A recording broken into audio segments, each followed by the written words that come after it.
ကျွန်တော်မျက်မှန်တစ်လက်ကိုမတော်တဆတွေ့ခဲ့တယ်အဲ့ဒီမျက်မှန်ကိုတက်လိုက်တဲ့အခိုက်အတန့်မှာပဲလုပ်ဖို့ကင်ဖက်တိုင်းရဲ့ခေါင်းပေါ်မှာရုတ်တရက်ဆိုသလိုအနီရောင်ကြိုးတန်းတွေရှိနေခဲ့တယ်ဒါကဘာလဲဆိုတာသိဖို့သိမကြလိုက်ပါဘူးအနီရောင်ကြိုးတန်းအရေးအတွက်ဟာသူတို့မှရှိနေတဲ့ပါတနာအရေးအတွက်နဲ့တူညီနေတာပါပြီးတော့အထူးဆန်းဆုံးအပိုင်းကတော့စကားတောင်သိမပြောဖြစ်တဲ့လုပ်ဖို့ကင်ဖက်နှစ်ယောက်ရဲ့ကြိုးတန်းတွေကအချင်းချင်းချိတ်ဆက်နေတာပဲအဲ့ဒီနေ့ကကျွန်တော်အမအိမ်ကိုညစာစားဖို့သွားခဲ့တယ်ကျွန်တော်ခဲအိုကိုကြည့်လိုက်တော့သူ့ကောင်းတစ်ခုလုံးအနီရောင်ကြိုးတန်းတွေနဲ့ဖုံးလွှမ်းနေတာပဲကျွန်တော်ရင်တုန်ပန်းတုန်ဖြစ်သွားခဲ့တယ်ကျွန်တော်အကြောင်းပြချက်တစ်ခုပေးပြီးစကားပြောစရာရှိတယ်လို့ပြောကသူ့ကိုအောက်ထပ်ကိုခေါ်လာခဲ့တယ်ဓာတ်လေကားထဲမှာကျွန်တော်အဲ့ဒီကြိုးတန်းတွေကိုပဲစိုက်ကြည့်နေမိတယ်အဲ့ဒီအထက်ကကြိုးတစ်ချောင်းကလေးထက်မြောက်ကိုတန်တန်မတ်မတ်ဆင်းသွားတယ်ကျွန်တော်သူ့ကိုထိတ်တိုက်မရင်ဆိုင်ခဲ့ပါဘူးဒါပေမဲ့ပြန်လာလမ်းမှာတော့သူကအသိစိတ်မရှိပဲလေကနန်းကိုနှိပ်လိုက်မိပြီးချက်ချင်းပဲပြန်ဖြတ်လိုက်တယ်အဲ့ဒီသေးငယ်တဲ့လှုပ်ရှားမှုလေးကအရာအလုံးကိုအတီးပြုတ်ပေးလိုက်တာပဲကျွန်တော်သူ့ကိုတစ်ချိန်လုံးစောင့်ကြည့်ရင်းလေးထက်မြောက်ခလုတ်ကိုတိတ်တဆိတ်နှိပ်လိုက်တယ်တကားတွေပွင့်သွားတဲ့အခါအဲ့ဒီအနီရောင်ကြိုးတန်းကအခန်းလေးရတစီကိုတန်တန်မတ်မတ်ဥတီနေခဲ့တယ်ကျွန်တော်အပြင်ကိုခြေလက်မိလူမိပါဖြစ်သွားခဲ့တယ်မင်းပယ်သွားမလို့လဲငါတို့ကတစ်ဆက်ထပ်မှလေကျွန်တော်ကိုထိမ့်လိုက်ပြီးဘာမှမဖြစ်ခဲ့တယ်လို့ပဲနေလိုက်တယ်နောက်ပိုင်းမှာတော့အခန်းလေးရတလိပ်စာတက်ထားတဲ့ပါဆယ်ထုတ်တစ်ခုကကျွန်တော်အမအိမ်ကိုခဏခဏမရောက်နေခဲ့တယ်ဒါနဲ့ကျွန်တော်ပဲသွားပြန်ပေးမယ်လို့လှုပ်အားပေးလိုက်တယ်သူဘယ်သူလဲဆိုတာသိချင်လို့ပါ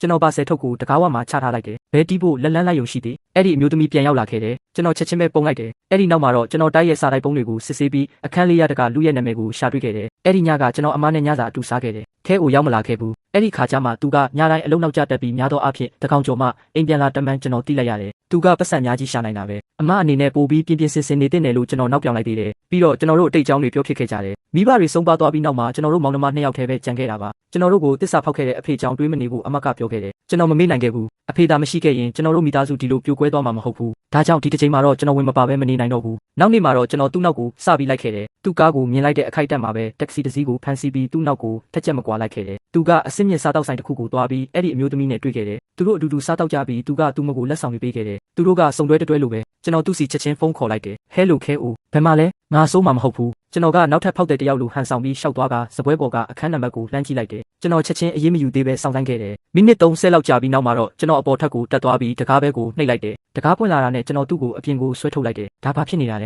ဲခဲအိုကိုဘာလုပ်နေလဲလို့ထင်နေလဲဒါကမင်းမအတွက်ဘာမှအကျိုးရှိမှာမဟုတ်ဘူးခဲအိုကဘာမှအမှားမလုပ်ခဲ့တယ်လို့မျိုးပြုမှုနေတာပဲသူကဒီညနေအဆုံးသတ်ပါမယ်လို့ကြိတ်ဆိုခဲ့တယ်ကျွန်တော်ဒူမလေးကိုငဲ့ညာပြီးအရာအလုံးကိုမဖျက်ဆီးပစ်ချင်တာကြောင့်ကျွန်တော်သူ့ကိုယုံကြည်ဖို့ပဲရွေးချယ်ပြီးထွက်လာခဲ့တယ်မင်းအမကိုမပြောနဲ့အောင်တော့ဟုတ်ပြီလားနောက်နေ့မှာတော့အဲ့ဒီအမျိုးသမီးရဲ့လူမှုကွန်ရက်စာမျက်နှာကိုကျွန်တော်ရှာတွေ့ခဲ့တယ်သူတို့နှစ်ယောက်ရဲ့ဓာတ်ပုံတွေနဲ့ပြည့်နေနေတာပဲဒါကကျွန်တော်ကိုယွန်ရှာစိတ်ပျက်စေခဲ့တယ်အဲ့ဒီနောက်မှာသူက post အသစ်တစ်ခုတင်ခဲ့တယ်သူမမကိုဝင်ရှိနေပြီကျွန်တော်စိတ်လွတ်သွားခဲ့တယ်ကျွန်တော်သူ့ရုံးခန်းရှိရာအဆောက်အုံစီကိုအပြေးလွှားသွားခဲ့ပေမဲ့အဲ့ဒီနေရာကကမောက်ကမတွေဖြစ်နေခဲ့ပြီးကျွန်တော်အမကစိတ်လွတ်ကိုလွတ်ဖြစ်ပြီးတခြားကားတစ်စီးကိုထပ်ခါတလဲလဲတိုက်နေခဲ့တာပါပြီးတော့အခန်းလေးရတကအမျိုးသမီးလဲအဲ့ဒီမှာရှိနေခဲ့တယ်ကျွန်တော်အမကအရာအလုံးကိုသိမြင်နေခဲ့ပြီးသားပဲကျွန်တော်အပြေးသွားအမကိုကားထဲကနေဆွဲထုတ်လိုက်တယ်အမဒါကိုကျွန်တော်ဘာသာဖြေရှင်းမရစေအမဘာလို့အဲ့ဒီလိုလုပ်ရတာလဲသူမရဲ့တုတ်ပြန်မှုကကျွန်တော်အတွက်နားမလည်နိုင်စရာဖြစ်နေခဲ့တယ်အဲ့ဒီနောက်မှာသူရောက်လာခဲ့တယ်သူကပုံပြက်ပန်းပြက်ဖြစ်နေတဲ့သူ့ဇနီးကိုမြင်လိုက်ပေမဲ့အဲ့ဒီအမျိုးသမီးစီကိုပဲတန်တန်မတ်မတ်သွားခဲ့တယ်သူတို့ဖက်လိုက်ကြတဲ့အချိန်မှာကျွန်တော်စိတ်ကိုမထိန်နိုင်တော့ဘူးကျွန်တော်သူ့ကိုဆွဲပြီးလက်သီးနဲ့တစ်ချက်ထိုးလိုက်တယ်ကျွန်တော်အမကဘာဖြစ်လို့ဒါကိုတီးခံနေရတာလဲဆိုတာကျွန်တော်နားမလည်နိုင်ခဲ့ဘူးအဲ့ဒီနောက်မှာတော့အမကကျွန်တော်ကိုတားခဲ့တယ်တော်တော့သူကအဲ့ဒီအမျိုးသမီးရဲ့ခင်ပွန်းငါကသာဖောက်ပြန်နေတဲ့သူပါ